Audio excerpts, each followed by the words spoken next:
இன்றைய நாளிலே எதை கொண்டாடுறோம்? தொழிலாளர்களுடைய தினத்தை கொண்டாடுகிறோம். மே மாதம் அன்னையினுடைய வணக்க மாதம்.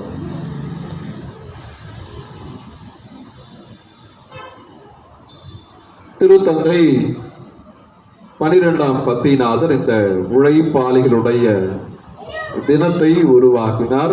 யோசேப்பு தொழிலாளராக இருந்தார். உழைப்பு என்பது மனிதனுக்கு முக்கியமானது. புனித பவுலடியார் என்ன சொல்றாரு? உழைக்க மனமில்லாதவன் ஒன்னல் ஆகாது. இன்னைக்கு காலையில் இருந்து திருப்பலி தொடங்குகிற வரை எந்த வேலையுமே இன்னைக்கு செய்யலப்பாத. அப்படியே படுத்தே கிடந்து சோம்பேறியா இருந்தேன் அப்படின்ற கை தூக்கு. எல்லாம் ஸ்கூலுக்கு போற கேஸ் தான் இருக்கு. அப்படிதானே? எந்த வேலையுமே செய்யல, உடம்பு அப்படி மூவ் கூட பண்ணல.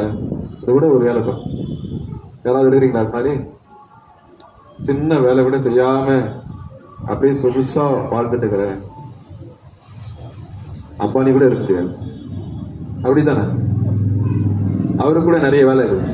அட்லீஸ்ட் சைனாவது பண்ணோம், நிறைய டாக்குமெண்ட்ல சைன் பண்ணோம், வேலைக்கு கீழே இறங்கணும், ஆபீஸுக்கு போகணும், ஏதாவது வேலை இருக்கு. அதனால படித்தவன் முதல் பாமரன் வரை, ஏழை முதல் அதிபணக்காரன் வரை எல்லாருமே உழைக்கிறார்கள். சரிதானே? வீட்டில் அம்மா எல்லாம் இருப்பாங்க. என்ன சொல்லுவாங்க? வீட்டில் சும்மா தானே இருக்கிற, எந்த அம்மாவும் சும்மா இருக்கிறது பார்த்துக்கிறீங்களா? வாழ்க்கையில சாப்பாடு பறந்து வருதா? ஸ்விக்கியில் வருமா? அமைச்சாதானே வரும். பல ட்ரெஸ் வருது. வாஷிங் மிஷின் துவைச்சா கூட காய போடுறது யாரு? பக்கத்து வீட்டில் இருந்து வருவாங்க காய போடுறதுக்கு. வீட்டில் இருக்கிற அம்மா தான் பண்ணுறோம், இல்லை மனைவி பண்ணுறோம். வீடு பலன்னு இருக்குதுல்ல, கால் வச்சா வழிக்கு விடுற மாதிரி இருக்கும்.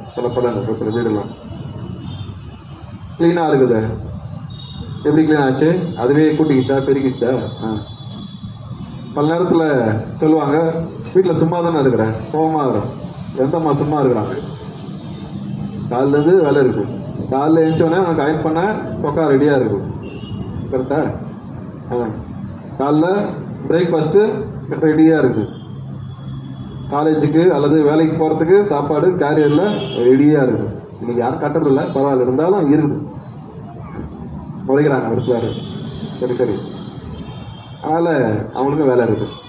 வேற யாரும் சும்மா இருக்கிறான்னு சொல்கிறோம். நம்ம வீட்டில் சும்மா தானே இருக்கிறேன். யாருமே வீட்டில எல்லாம் சும்மாலாம் இல்லவே இல்லை. எல்லாருக்கும் வேலை இருக்குது. அதான் எங்களுடைய ப்ரொஃபஸர் சொல்லுவாங்க,